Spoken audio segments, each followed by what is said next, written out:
Hey, Ohio State beat Oregon, and we get to Pasadena for the Rose Bowl between these two teams. Beautiful. It's their fourth meeting in the postseason. The last time they met in the postseason, when the 25 College Football Playoff National Championship, Ohio State won that game 42-20. So we'll pick this up in the first, and on the third play of the game, Jeremiah Smith has a ball in space, and that's bad news, guys. Bad news. Yeah. Good play design right there with the motion right before the snap, faking that zone run, and then getting the football to your best football player in space, and he does the rest from there. 45-yard touchdown. They take a 7-0 lead. Later in the first, another 3-play drive, this time to Emeka Ibuka. 14-point lead for Ohio State. It's the largest deficit for Oregon this season. On to the second quarter now. It's 17-0. Oregon trying to get literally anything going on offense.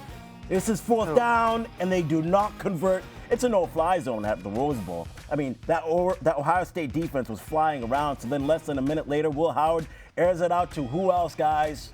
Jeremiah Smith. The guy is a problem. It was starting to get ugly. 21-0 Ohio State.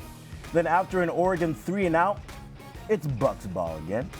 Travion Henderson is too fast, too furious, too fast for y'all, man. Buckeyes dominating 66-yard touchdown. Ohio State had 4 touchdowns for 40-plus yards in the first half, y'all. Now it's 34-0. Oregon finally getting something going. Noah Whittington from Dylan Gabriel here. They'll get 2 more after and go on into the half, 34-28. Maybe a little bit of momentum here. On to the second half.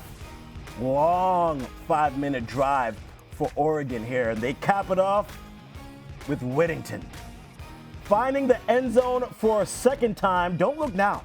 Oregon is coming back, right? 34-15. Here we go. Little fight from the Ducks.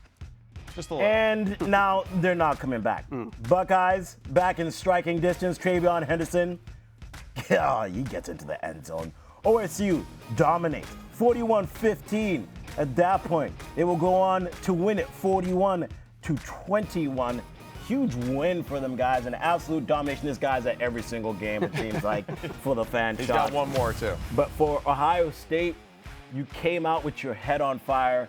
Matt, we saw how they played last week against Tennessee. Yeah. Everyone had this game hyped up as the game of the playoffs. The non-de facto national championship matchup was this one, Oregon versus Ohio State, but it did not play out that way. All those people chirping the Tennessee Vols a week ago. I don't think Oregon deserved to be in the playoffs. No, I'm kidding. Shots fired. I'm just being annoying. But big picture-wise, Chip Kelly, the way that he designed this game plan, extremely impressed by the way that he was layering the plays throughout the game. We consistently marveled at the running attack by Ohio State. Capturing the edge consistently every single run. They are making sure that they're blocking the enemy line of scrimmage. They're getting to the second level. You see even here, short motion here right before the snap. Look at the wall, right? As they even said during the announcing of the game, just look at the wall that they created. And then Henderson, untouched there, gets a head of steam. Good blocking on the second level again. He does the rest. The balance of the explosive runs, the explosive pass plays down the field, the easy completion to Jeremiah Smith in the flat. I mean, there's no better way than to feel confident as a quarterback than to get that, I threw it 2 yards and the guy took it for another 40. And that's where I feel like Ohio State, they're doing some great things offensively because Chip Kelly he's just firing right now. Yeah, and it feels like they're finally emptying out their bag. No doubt. Their bag of tricks that they've been holding on to all season long, because what we had questions about early on in the season is, Ohio State, what is your identity? What are you trying to do? Right. And in their loss to Michigan, they weren't getting Jeremiah Smith the ball as much as they probably should. And I think as the season's gone along, they finally realized, this is definitely our best player on the team, even though he's 18 years old and a 6'3", 215-pound freshman. We got to give him the rock as much as possible. So when you get the ball to this guy here, check out this catch. Dive and grab right down the sideline. Fantastic. And then all of a sudden, Emeka Ibuka, we're going to get him the ball too.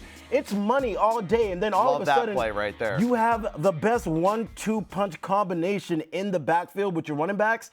What are you going to do as a defense trying to stop this offense? And one other quick thing, we said it last week. We said it against Penn State. And we mentioned this when we talk about Ohio State all season long. Game plan specific plays. That Jeremiah Smith touchdown where Will Howard's rolling, throwing it across the field, we hadn't seen that play all season long. So that is a game plan specific play that, hey, we are going to take a shot with our guy early and often to get him going. And that's where I didn't see that same thing from Oregon. I saw Oregon's good old standard stuff that got him there, right? Chip Kelly doing game plan specific plays to get people open down the field, and that's what's important. They're not playing to not lose, they're playing to win finally as an offense, and that's what is their best recipe. See some of the reaction too behind us from social media. Yeah. And going back 2.5 months ago when these two teams last met 2.5 months ago, Will Howard slid as the clock hit 0, and they lose the game, right? And Will Howard said during media day that he had nightmares about that game. He went back to the stadium and literally sat there for hours just going over that play, that specific play. So props to him, because so many times this year it felt like Ohio State won in spite of what Will Howard did. Some of the mistakes that happened in the Penn State game as well, and sometimes it ended up in losses, like in the Michigan game. What do you make of how Will Howard, his emergence, and the play calling as well with Chip Kelly? How was that kind of all blended? Well, I think that is the one thing we discussed this before going into the season, was the addition of Chip Kelly and how that might be one of the best moves that any college team had made during the offseason, was getting an offensive-minded guy in there to help the transfer quarterback, to help this offense that seemed to stutter in big-time matchups. And we're seeing that finally pay off and pay big dividends. And that's where the Michigan thing, like Skubie mentioned, very careful, close it. And I feel like that freed them up to say, all right, hey, our jobs are on the line, and we might as well just go out swinging. Right. And that's where I get really excited for teams like that, because when they're that way, you're going to be successful. And not only that, when they get a lead, that's where Jim Knowles and the defense, I think it heightens them even more, because now they can be ultra aggressive. They can really get after the passer, be physical. They made Dylan Gabriel look really small on the field today. Yeah. When we talk about recruiting and be like, oh, you can't judge him because he's a smaller quarterback, you only going after the 6'3" guys. No, there's a reason why they recruit measurables. And Dylan Gabriel looked overwhelmed. He looked small. He looked slow on the field because that Ohio State rush, and that guy specifically, Cody Simon, he is a dog. Yeah. Him, Sawyer, JT, Williams, Hamilton, those guys in the middle of the defense were absolutely tremendous in this game. I will say this about Will Howard. The thing about him this year is he has made some mistakes that are just so hard to ignore. Mistakes that you will remember all the way throughout the rest of the season, like the slide that you brought up, the interception against Michigan in the red zone, the fumble and the interception against Penn State.